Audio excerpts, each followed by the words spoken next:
5 laps left. Bubba Wallace is glued to Ryan Blaney's bumper, and for one electric moment, it looks like the win is about to happen. Then, in a blink, he locks up the brakes heading into turn 3, and a shot at victory turns into a story about what almost was.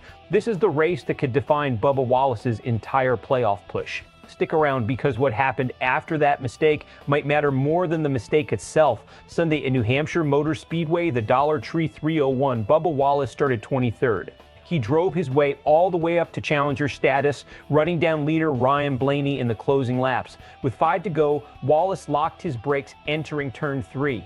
That cost him momentum, and he couldn't fully close the gap back up. Final result, 2nd place. It's his best ever finish at the Magic Mile, beating his previous career best of 3rd, set back in 2022. That runner-up finish also happens to be his first top 5 since San Diego in mid-June. Let's talk about where Wallace has been. This season has been a grind for the number 23 team, flashes of speed, but not much to show for it in the results column.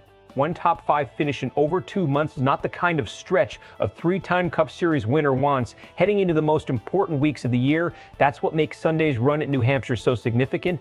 Starting 23rd and clawing all the way into contention for the win isn't just a good day, it's a signal. It tells you the speed is there. It tells you the team behind him hasn't stopped believing, even when the results haven't matched the effort.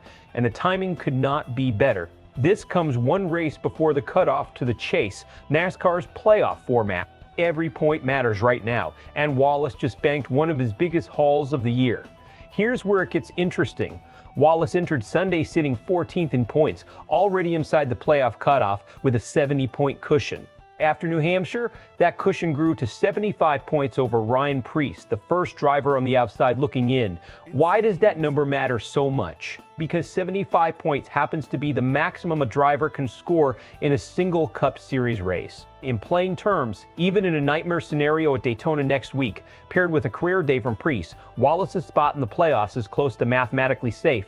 That changes the entire strategic picture heading into Daytona. Wallace doesn't need to race like a man protecting a fragile lead. He can race aggressive, race smart, and treat next week less like a survival mission and more like a tune-up for the postseason. Now, the braking mistake, let's not pretend that doesn't matter. In a vacuum, locking up brakes with 5 laps left in a race you're contending to win is the kind of error that keeps drivers up at night. But zoom out, and the bigger story is that Wallace put himself in position to make that mistake in the first place. You don't get punished for overdriving a corner unless you were close enough to a win to be tempted into it. Is this smart or dangerous long term? It's a green light. A driver who's been struggling for months just showed he can run down a race leader from 23rd on the grid. That's not a fluke. That's a sign the number Rossia. 23 car, his speed heading into the most important 10 races of the season.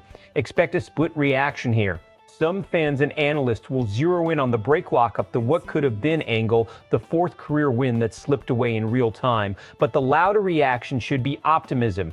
A driver who's been searching for results all summer just delivered his best run of the year at exactly the right moment. For a fan base that's been patient with Wallace through a rocky stretch, this is the kind of performance that quiets doubters, at least for a week. Best case, Wallace carries this momentum into Daytona races loose because his playoff spot is all but locked up, and rolls into the chase as a driver nobody wants to face a car that's clearly found speed at the exact right time. Worst case, Daytona is chaos, as it always is. One bad wreck, one bad break, and even a 75-point cushion can evaporate in an instant on a super speedway.